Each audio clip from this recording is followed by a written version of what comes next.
So, e-kit medications, how do you document those on the Hope tool? This has become so confusing in true government fashion. Hey y'all, I'm Shelly. I do tips for hospice nurses. So today I'm going to talk about how we document the morphine and the bowel regimen medications on the Hope tool. So I've heard a lot of confusion and a lot of discussion about it. So I did a deep dive on it. And this is what I found out basically. I'm going to put it up here. I don't know if it's going to be big enough for you to read it, but I'll put up here what I'm talking about.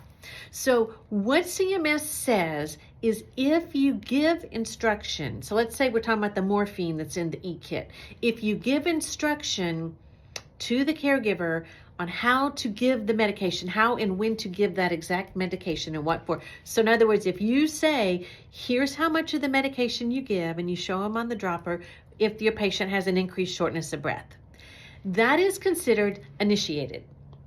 So you would call that initiated and put in the date that the order was written. If the patient came to you already on morphine, even if you wrote a new order from hospice, that is considered continued.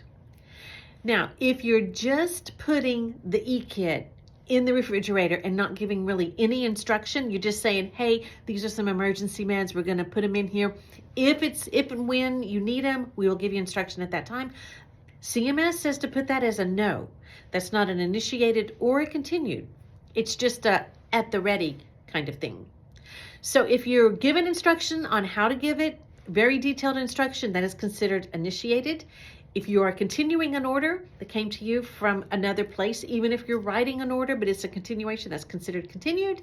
And if you are just putting it in the home to have it at the ready, that is considered no. It's not initiated or continued. I hope this cleared it up a little bit. And if there's anything you guys want me to talk about, let me know. I'll share it here. And y'all remember, be safe out there, and I love you guys.